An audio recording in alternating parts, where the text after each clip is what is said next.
Meus amados, que alegria, como eu sempre começo dizendo, essa oportunidade que temos de sermos expostos à palavra do Senhor, de dar encaminhamento à nossa série sobre o Evangelho de São João. Estamos na série sobre o Evangelho de João. E o tema do nosso bate-papo de hoje é um tema central para a caminhada cristã. É um tema importantíssimo, um tema que é capaz de mudar a vida das pessoas. É que as pessoas, quando elas erram e quando elas verdadeiramente se arrependem, o cristianismo nos indica um caminho. Em Cristo é possível recomeçar, é possível ter um novo começo. Amados, esse é um dos princípios mais importantes da caminhada cristã. Em Cristo é possível começar de novo. Afinal, quantos não precisam, de um novo começo? Quantos não buscam um novo ponto de partida? Quantos não querem a chance de uma nova caminhada? Então, vamos examinar o texto base de hoje, que vamos iniciar o capítulo 8 do Evangelho de João, e vamos ver o quão maravilhoso Cristo é para nós. Mas para que possamos entender o contexto em que esse texto está inserido, eu chamo à lembrança o que nós vimos no domingo passado. Nós vimos que no texto base nós vimos que os chefes dos sacerdotes e os fariseus queriam prender Jesus, mas os guardas do templo não encontraram nas palavras dele, de Jesus de Nazaré, motivos que justificassem essa prisão. Pelo contrário, o relatório que os guardas trouxeram foi diferente. Então vamos ver aqui um verso que vimos no domingo passado, que está lá no Evangelho de João, no capítulo 7, no verso 46, que é o relatório que os guardas trouxeram. As escrituras dizem assim: olha que os guardas que foram lá ver nas palavras do ensinamento de Jesus algo que justificasse a prisão, olha o que eles trouxeram. Trouxeram isso aqui. Diz as escrituras: ninguém jamais falou da maneira como este homem fala, o que declararam os guardas. O fato é que, não satisfeitos com esse relatório dos guardas, os fariseus, eles tentaram criar uma armadilha para Jesus. Tentaram criar uma situação em que a prisão de Jesus de Nazaré seria justificada. O dia, então, ali acabou. Aí vamos para João 7,53, que foi o último verso que lemos do texto base do domingo passado, que as escrituras dizem: então cada um foi para a sua casa. É interessante esse verso, porque ele nos dá sentido ao primeiro verso do texto base da nossa mensagem de hoje. Porque é interessante que o último verso do capítulo 7 do Evangelho de João diz: então cada um foi para a sua casa. Mas Jesus, onde ele estava? Então, as escrituras nos dizem, já no primeiro verso do texto base de hoje, onde Jesus estava, depois daquele momento lá em que os guardas foram prendê-lo, não encontraram motivos em suas palavras, voltaram para os fariseus e disseram que ninguém fala como aquele homem fala.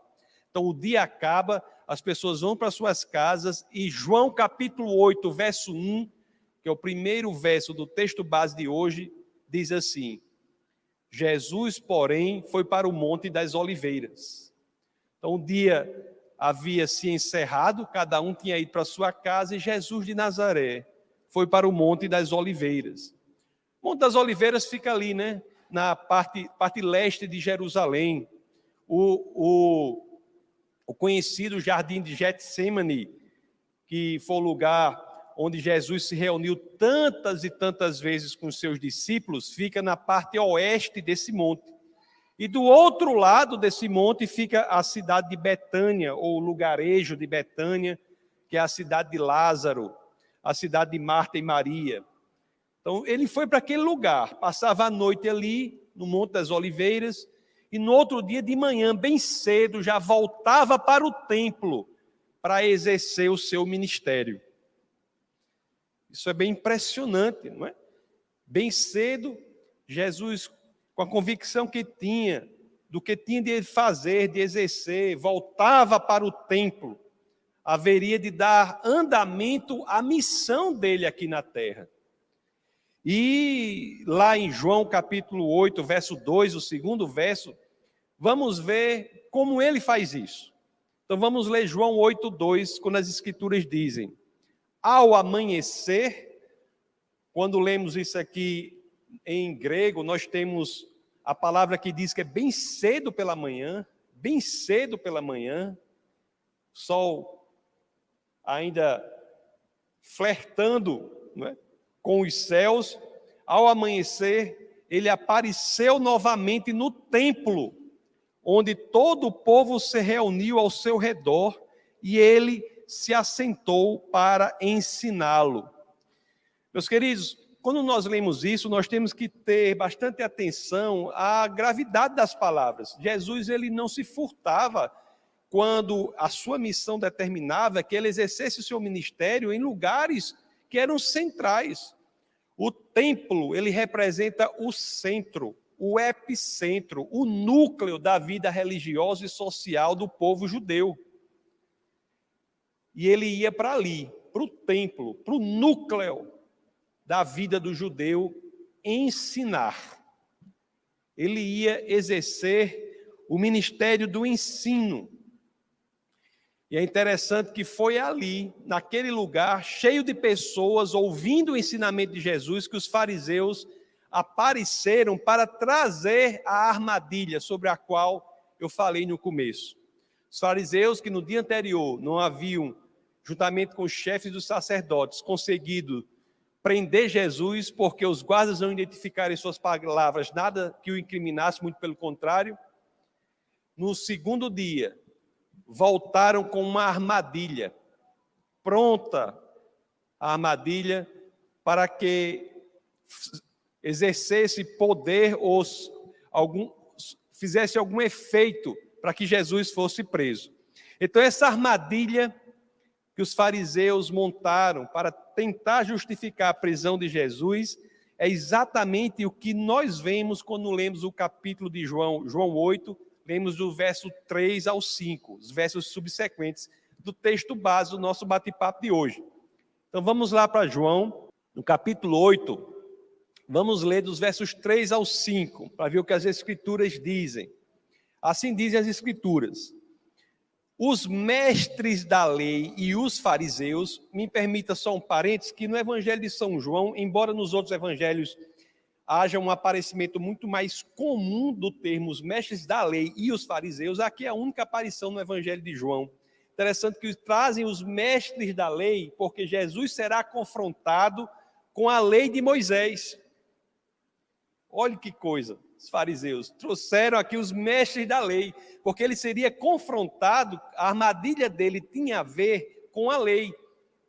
Então essa passagem aqui é uma passagem rara, para não dizer raríssima, no Evangelho de João, quando os dois aparecem juntos, o mestre da lei e os fariseus, e aqui aparece.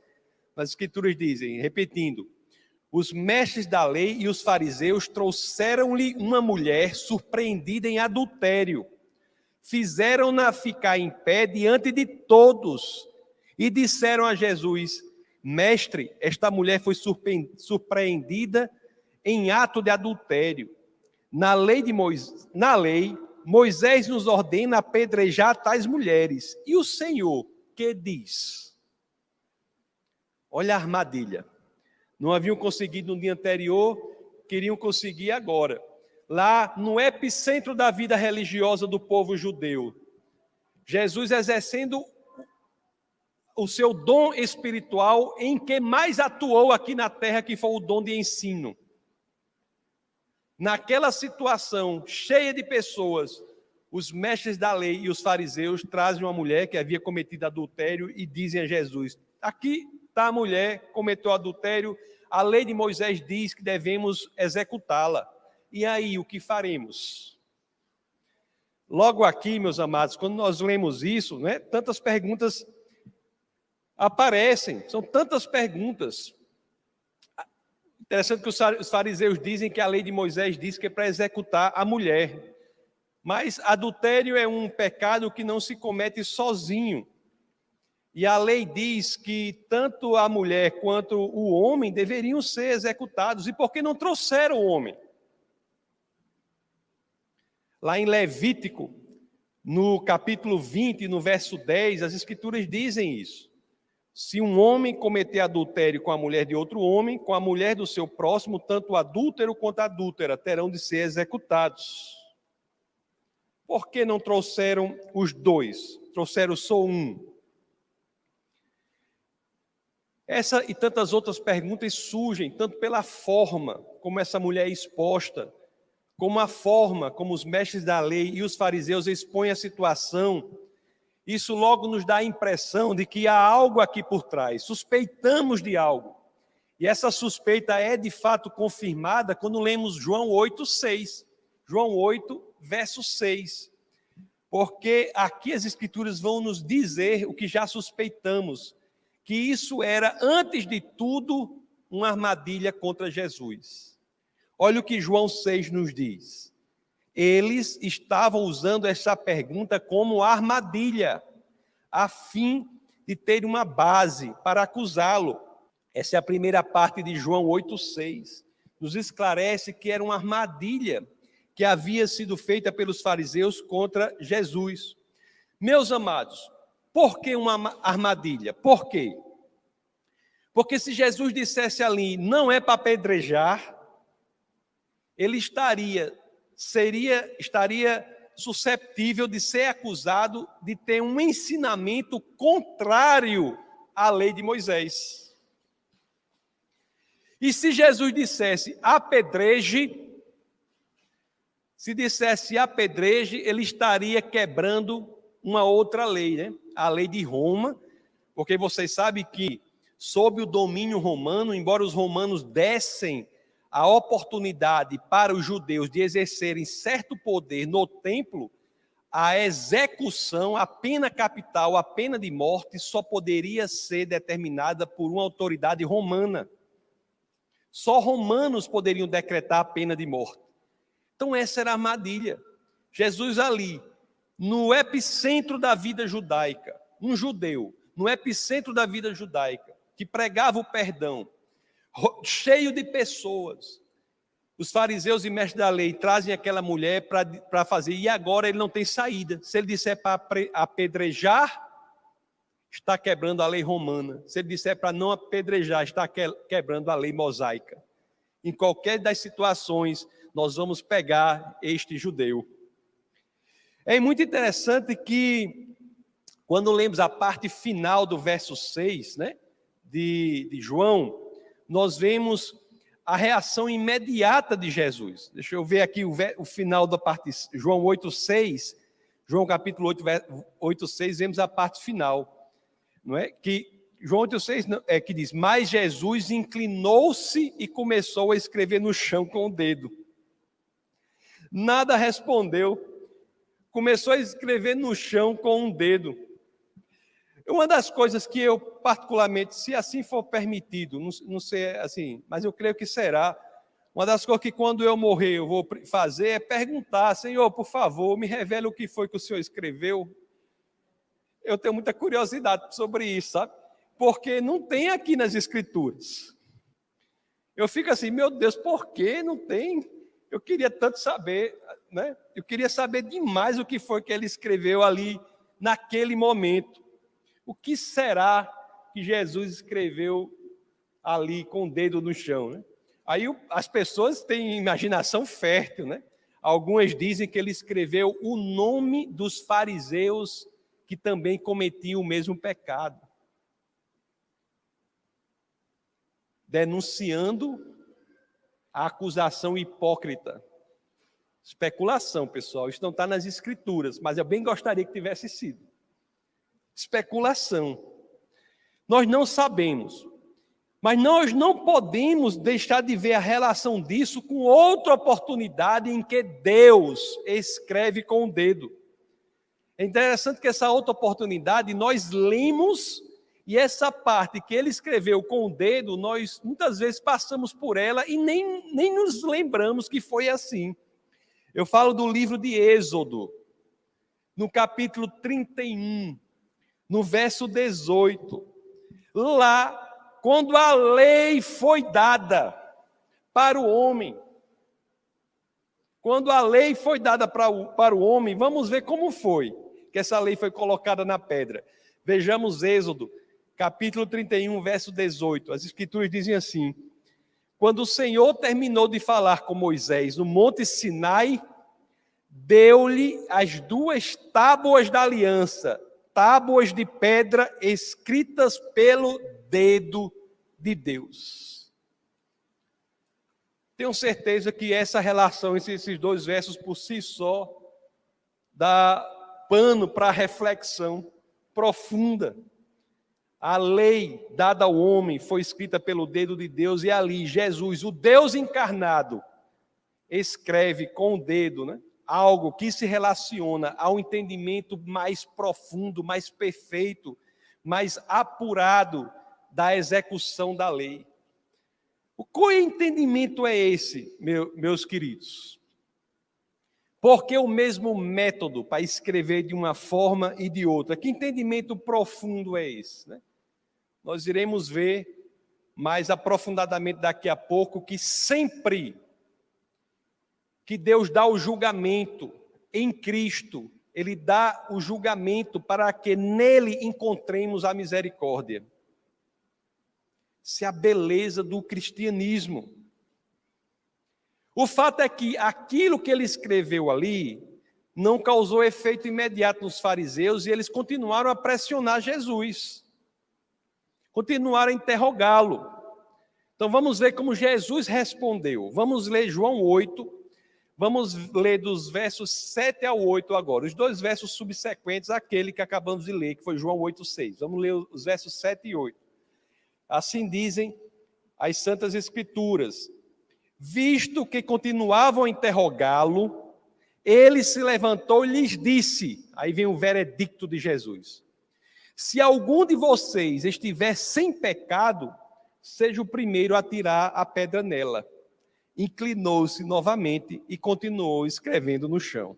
Meus amados, quando nós pensamos sobre isso, nós vemos o quão maravilhoso é o nosso Senhor, né? Como ele sai dessa situação. E o quão profundo ou profunda é, do ponto de vista teológico, esta resposta. Veja que Jesus em nenhum momento disse que a mulher não tinha cometido pecado. Veja que Jesus em nenhum momento disse que esse pecado era para ser desconsiderado. Jesus não diz isso. O que Jesus diz aqui, ou o que ele faz, é com que o peso com que aquela mulher estava sendo acusada, o peso da acusação sobre a mulher recaísse também sobre os ombros daqueles que acusavam.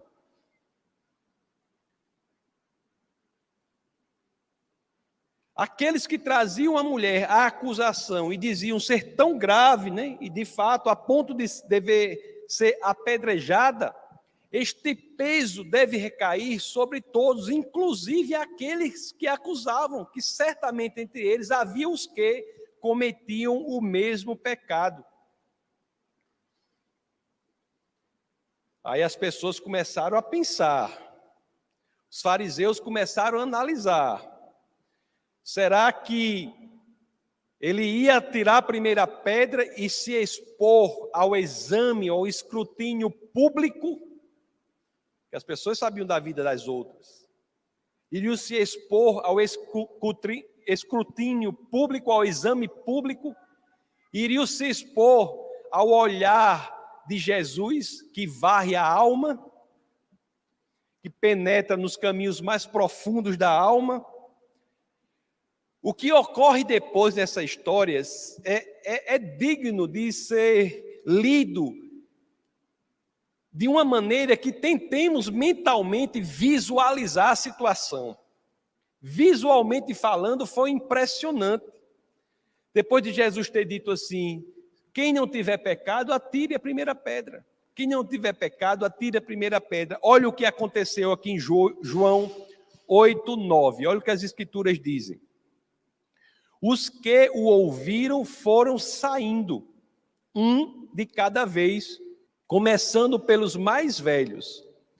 Jesus ficou só, com a mulher em pé diante dele. Começando pelos mais velhos, foram saindo um a um. Os mais velhos, os que tinham maior autoridade, os que tinham maior reputação, os que entenderam que o preço de atirar a primeira pedra seria alto demais. Eles evitaram aquela exposição pública, eles evitaram serem julgados da forma que queriam julgar.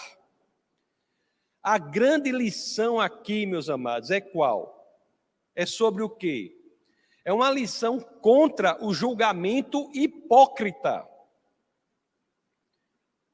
Algo que devemos o tempo todo nos analisar para que não façamos o julgamento hipócrita.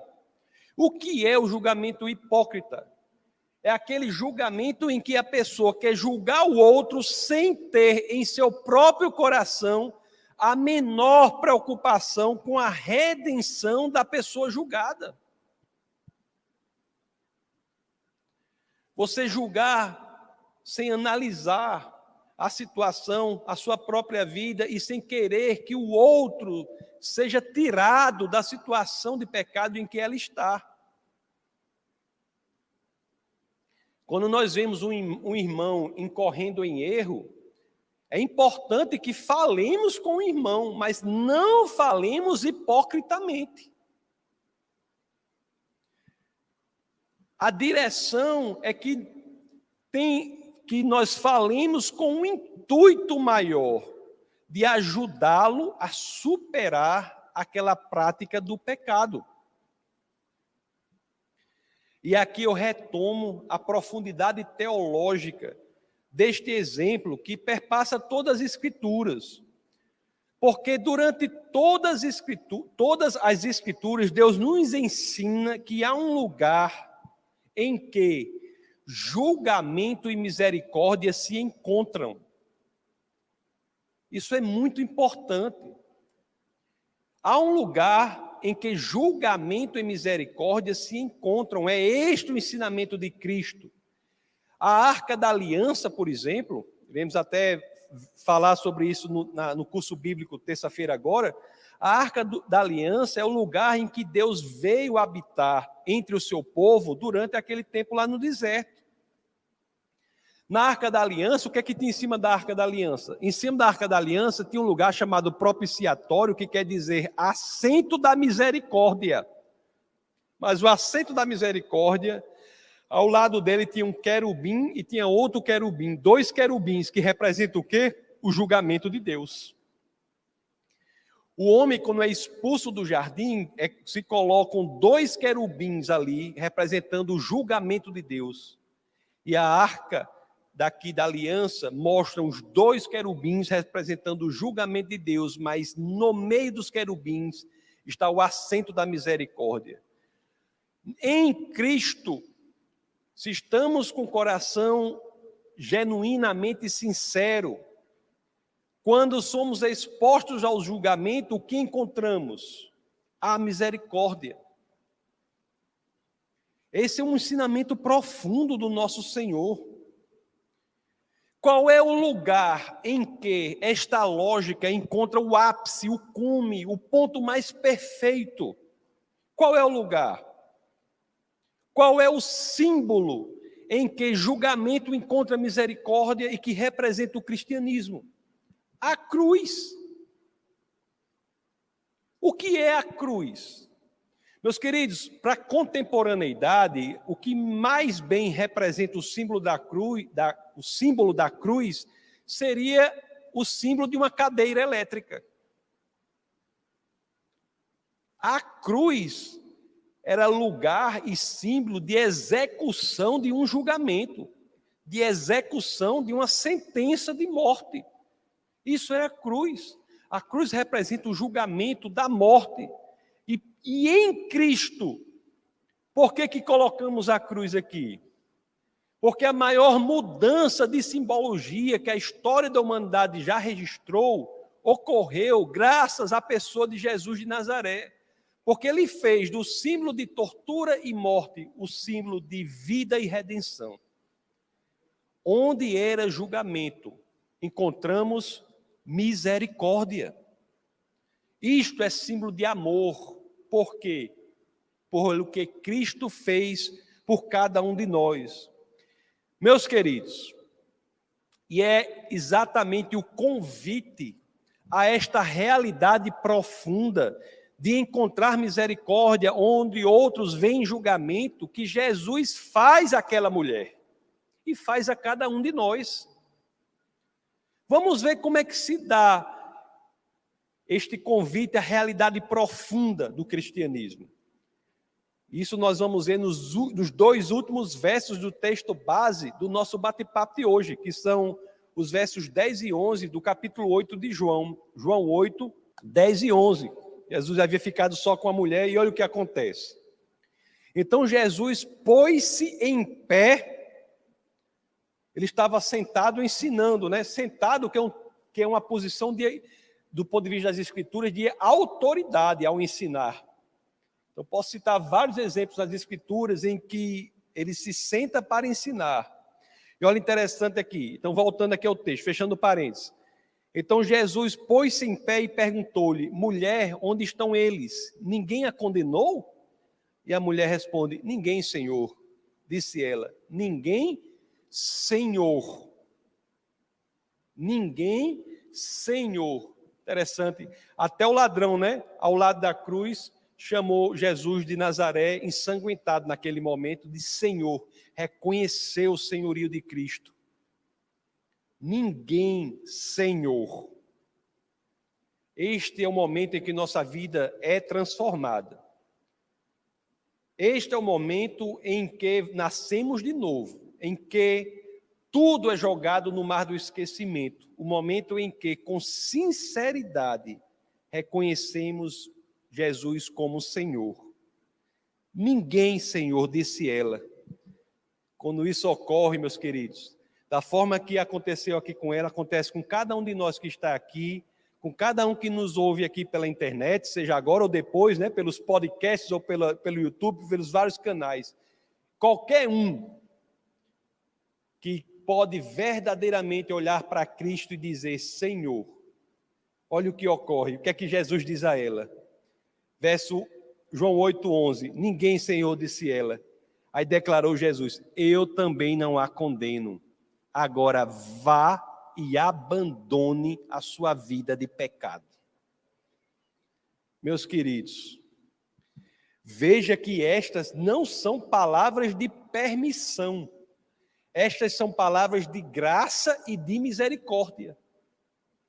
Não é que o pecado não tenha existido, não é que o pecado não tenha consequências, é que em Cristo, se houver mudança de coração e se reconhecermos Cristo como Senhor, tudo o que somos é jogado no mar do esquecimento e temos a oportunidade de começar de novo.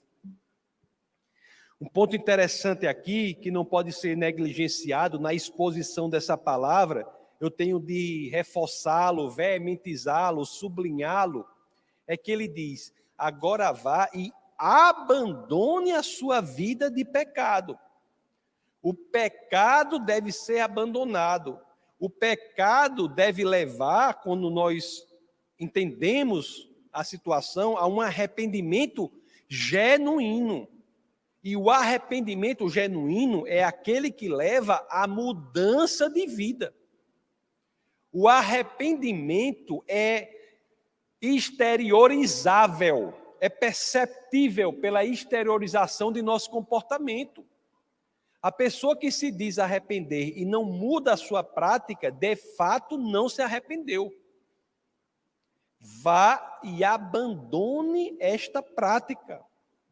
O arrependimento, meus amados, como de forma muitas vezes inocente, creio eu, muitos pensam, o arrependimento, alguns pensam que é um evento puramente mental, ou puramente do coração. Não. O arrependimento encontra a sua expressão na via prática, encontra a sua expressão no comportamento transformado. É por isso que ele diz, né? Vá e não peque mais. Ele não disse a mesma coisa para o aleijado? Foi o aleijado que ele curou no Shabat? Se lembra que nós vimos aqui? Foi a mesma coisa que ele disse. Vá e não peque mais. Se você se arrependeu, tudo é feito novo. Não exerça mais, você não é mais aquele que fazia isso. Quando o pecado ocorre, meus queridos, e o arrependimento verdadeiro toma lugar, o que é que no mundo espiritual se faz? O que é que acontece no mundo espiritual? Quando a pessoa peca, mas se arrepende genuinamente, o que é que acontece? Em vez de encontrar na cruz um instrumento de condenação, encontra na cruz um instrumento de misericórdia. Encontra a misericórdia em lugar do julgamento. Eu citei um exemplo aqui, eu acho que foi na aula passada, ou foi retrasada, do rapaz que foi preso, ou foi numa live que eu fiz, mas vou citar de novo aqui para vocês, para quem não viu. Um rapaz foi preso pela prática do roubo. Roubou, foi preso, foi para a penitenciária, porque havia roubado. E lá na penitenciária, né, graças ao trabalho de alguns irmãos que exercem o ministério da pregação da palavra da salvação nesses ambientes, ele entregou sua vida ao Senhor. Se converteu na penitenciária. Cumpriu sua pena, e aquele rapaz condenado por roubo foi solto, né? E saiu, depois do cumprimento da pena, e procurou uma igreja. Só que a primeira igreja que ele viu, ele entrou, era uma igreja que tinha nas paredes os mandamentos. E interessante que o primeiro mandamento daquela, ele tinha assim, eram uns quadros, cada um com mandamento. E é interessante que pela porta que ele entrou, imagina aí qual foi o primeiro mandamento com o qual ele se encontrou, se deparou. Não roubarás. Não roubarás. Interessante que ele, no momento que entrou, ele sentiu o peso da condenação, né? Não roubarás. Mas quando o tempo foi passando, ele ali na igreja, e o Espírito de Deus começou a ministrar no coração dele, ele passou a ver no mandamento não mais a condenação, mas sim uma promessa para a vida dele, que ele era nova criatura em Cristo Jesus, e aquilo com que ele tinha se deparado por décadas, não mais fazia parte da realidade dele, ele não mais roubaria se continuasse no Senhor. Meus queridos, isso é muito profundo, muito poderoso, né? O que o Senhor faz conosco é muito poderoso. E outra coisa que eu devo dizer é que na função pastoral, muitas vezes nós nos deparamos com uma situação que eu tenho de ensinar a vocês para que não ocorra com vocês. Nós lidamos, vez ou outra, com algumas pessoas que até entendem quando nós explicamos que Deus perdoa o coração genuinamente arrependido. A pessoa entende que Deus perdoa. E aí identificamos que a dificuldade da pessoa não é entender que Deus perdoa, mas é ela se perdoar a si mesma. Me permitindo aqui o pleonasmo aqui. Ela se perdoar a si mesma. Você acredita que isso é tão comum? A pessoa, Deus lhe perdoa, e a pessoa não age como se houvesse sido perdoada. Porque ela, embora possa entender que há o perdão de Deus, ela não se perdoa. Aí o que a gente tem que dizer toda a vida? Minha querida, isso é um pecado pior do que o que você fez, porque isso é idolatria. Você está se colocando acima de Deus. Se Deus lhe perdoa, você é mais do que Deus para não se perdoar? Se Deus, o Criador dos céus e da terra, o detentor do direito de propriedade sobre nossa vida, nos perdoa, você não vai se perdoar? Você quer ser mais do que Deus? É idolatrar-se a si mesmo. Às vezes eu tenho que ser duro, mas é verdade. Para que a pessoa entenda que ela não tem o direito de não se perdoar quando genuinamente ela se arrepende Entrega a sua vida ao Senhor, porque Deus perdoou. Meus amados, importante para nós é que nós deixemos que esta, que é uma das mais belas expressões da teologia cristã, uma das mais belas expressões das verdades bíblicas, é importante que nós deixemos que isso mude a nossa mente, mude o nosso coração, e que nós saibamos verdadeiramente que em Cristo sempre é possível começar de novo. Permita-se um novo começo. Você que está precisando disso aqui, você que me ouve e nos assiste pela internet, permita-se um novo começo. Como? Se você está em pecado, o que vai fazer? Arrependa-se agora perante o Senhor. Aí de onde você está, não precisa nem se mexer. Arrependa-se agora perante ao Senhor, peça perdão. Diga, eu errei. Perdão, Senhor, eu errei. Meu coração sofre, eu errei. E você saiba que se fizer isso genuinamente, o poder da graça e da misericórdia de Deus recaem sobre você e você fica com a possibilidade de um novo começo. Mas não se esqueça das palavras de Jesus. Siga adiante e abandone a sua vida de pecado. Abandone a sua vida de pecado.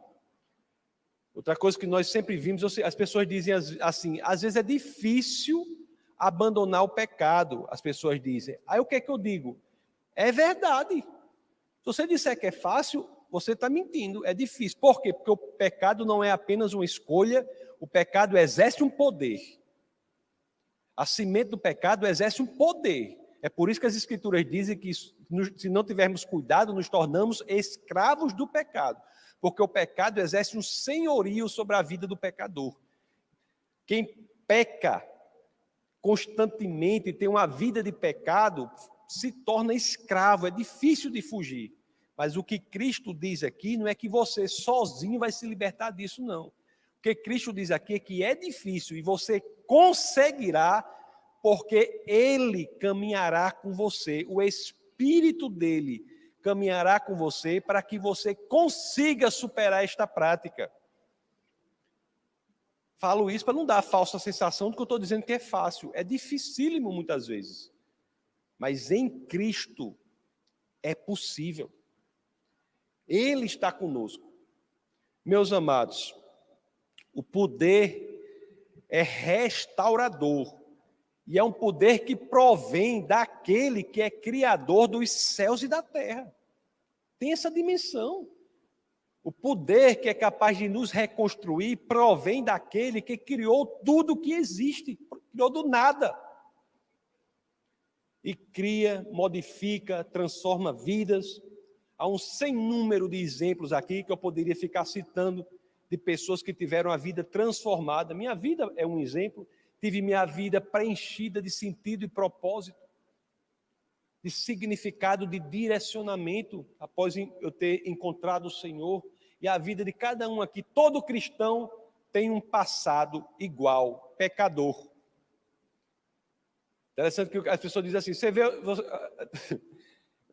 que eu estava na Tailândia com um grupo lá, aí o pessoal dizia, eu vim tinha indianos, não sei o que, aí um dizia, eu vim do hinduísmo. Meu passado é hinduísmo, outro, meu passado é não sei o quê. Aí teve um lá que disse uma coisa certa, meu passado é pecador. Ele foi o que mais acertou. Meu passado é pecador. O passado de todo cristão é esse, pecador. Mas não precisa ser o presente, nem o futuro. Cristo nos dá a possibilidade de começarmos de novo. Para quê? Para que nossa vida seja instrumento nas mãos de Deus, meus amados.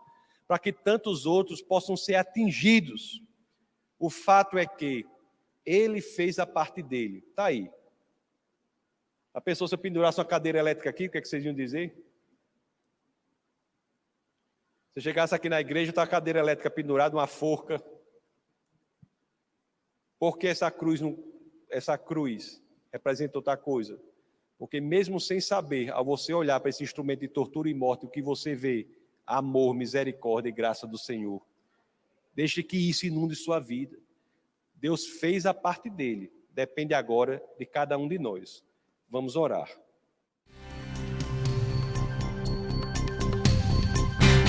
Essa foi uma produção do Ministério Internacional Defesa da Fé, um ministério comprometido em amar as pessoas, abraçar a verdade e glorificar a Deus. Para saber mais sobre o que fazemos, acesse defesadafé.org.